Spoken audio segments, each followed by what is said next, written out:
1802년 2월 26일 프랑스 제1공화국 부장송 지역에서 출생, 1885년 5월 26일 83세에 사망하였습니다. 묘역은 프랑스 파리 팡테옹이며 프랑스 대문호입니다. 시인, 극작가, 정치인이었습니다. 위고는 20살이 되던 1822년 아내 아델푸쉐와 결혼한 직후 그의 첫 시집 오두와 자병집을 발표한 것을 시작으로 이후 여러 잡지의 문필 활동을 하면서 낭만주의 작가들의 수령으로 우뚝 서게 됩니다.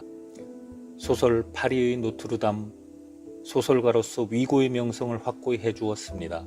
1832년에 위고는 줄리에트 뚜루에라는 여배우를 처음 만났고 이후 반세기 동안 지속된 두 사람의 불륜관계가 시작되었습니다. 위고의 생애를 이야기하려면 그 주위 수많은 여인들을 언급하지 않을 수 없습니다. 자녀를 넷이나 낳은 본처 아델은 남편의 외도의 염증을 느낀 나머지 자신도 비평가 생티비브와 외도 행각을 벌였지만 그래도 40년 넘게 꿋꿋이 가정을 지켰습니다. 위고의 애정 행각은 말년까지도 계속되었지만 그 중에서도 가장 가까웠던 애인은 레미제라블의 원고를 정서하고 망명지까지 따라가는 등 그를 물심양면으로 지원한 줄리에트였습니다. 1843년 가을에 제일 아끼던 딸 레오폴딘이 익사하는 사건으로 큰 충격을 받아서 우울증에 시달린 위고는 작품 활동을 한동안 중단했습니다. 대신 정치활동에 관심을 갖게 된 위고는 왕실과의 친분으로 1845년 자작직위를 받지만 그해 여름 여배우 레오니 당뚜와의 간통 혐의로 경찰에 체포되어 감옥에 수감되는 굴욕을 맛봅니다. 이후 그는 대외 활동을 중단하고 집과 한 채 필생의 대작 레미제라블의 집필에 몰두합니다. 1848년 2월 혁명이 일어나자 위고는 보궐선거에서 국회의원에 당선됩니다. 대통령 선거에서 위고는 루이 나폴레옹을 지지했지만 곧이어 반동정치가 시작되자 격렬하게 정부를 비판합니다. 반정부 인사로 낙인 찍힌 위고는 벨기에로 피신합니다. 망명 중에도 프랑스 정부를 비판하는 글을 계속 발표하던 위고는 결국 영국령 채널제도의 건지섬으로 추방됩니다. 부인과 자녀는 물론이고 애인 줄리에트까지 위고를 따라 망명길에 오릅니다. 1859년 사면령을 내렸지만 위고는 이를 거부하고 고독한 망명 생활을 하면서 대신 창작열은 더욱 뜨거워졌습니다.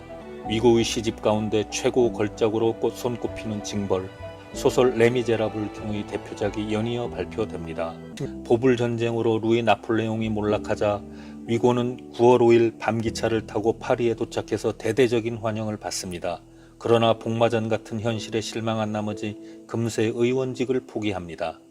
그해 3월 13일에 위고의 큰 아들이 갑작스레 사망하고 불과 일주일 뒤에 파리에서는 코민이 수립되었다가 두어 달 만에 분쇄됩니다. 벨기에에 머물던 위고는 비록 코민을 지지하지는 않았지만 그 가담자들을 가혹하게 처벌하는 것에는 반대했습니다.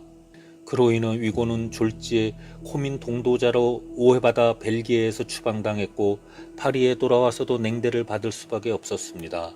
가족과 함께 이전의 건지섬으로 떠나 말년의 대표작인 93을 집필합니다. 1876년에는 상원의원으로 당선되지만 1878년 뇌출혈로 결국 정계에서 은퇴합니다. 1881년 2월 26일 위고의 80세 생일은 프랑스 임시 공휴일로 지정되었고 군중이 그의 집을 찾아 박수갈채를 보냅니다.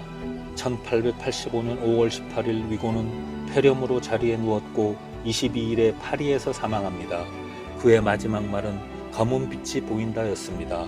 그날 밤에 파리에는 천둥과 우박을 동반한 비바람이 몰아칩니다. 6월 1일 장례식이 국장으로 치러졌고 200만 명 인파가 뒤를 따르는 가운데 그의 유해는 팡테옹에 안장됩니다. 파리의 온 시민이 개선문의 뒤를 따르고 있었습니다.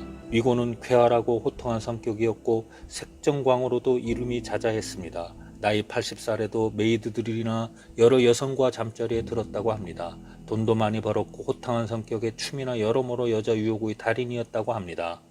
하지만 위고의 성욕에 대한 집착이 첫째 아내 아델의 친한 친구이던 평론가와 바람이 나서 야반도주하자 여성 증오가 생겨서 그랬다는 주장도 있습니다. 실제로 위고는 다른 여성들과 여러 관계를 맺었으나 아델에게 얻은 자식밖엔 없습니다.